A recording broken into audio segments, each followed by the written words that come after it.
Remember that potentially game-changing Luigi Mangione court hearing I told you about last week?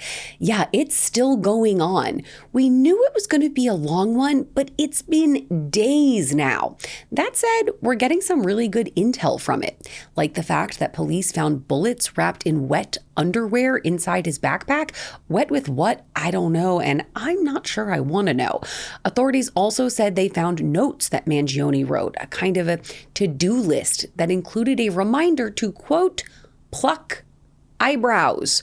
Remember, everyone on pretty much planet Earth was noting these signature bushy brows in those surveillance photos that police released while looking for the United Healthcare CEO killer. Elsewhere on that note, under the heading Future to Do, 2 items: Intel check-in and survival kit.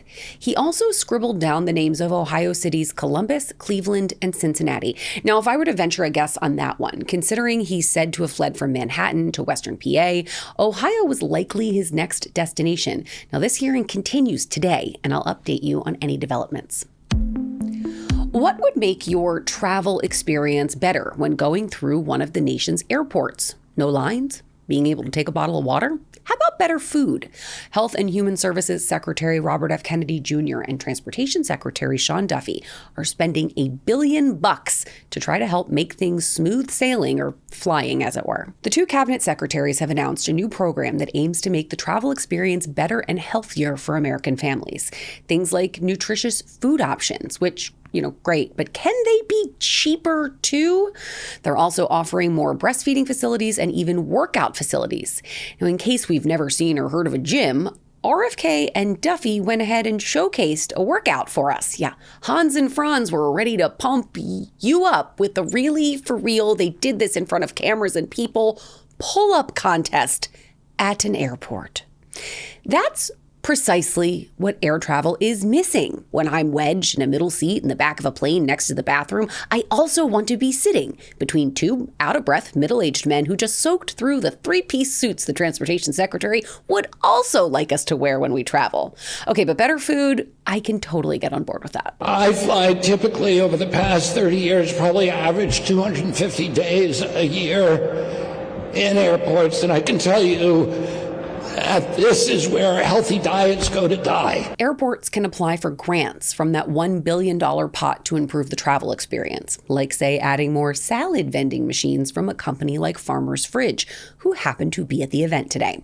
Vending machine, anything is not really what I had in mind for improved food options.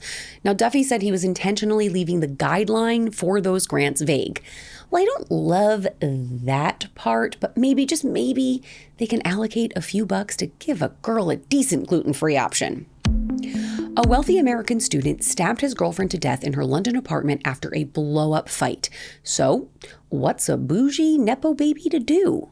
Well, call daddy, of course, because daddy's lawyer can surely get him out of this one. 26-year-old Joshua Michaels from Chicago killed 31-year-old Ji Wang after she accused him of giving her an STI.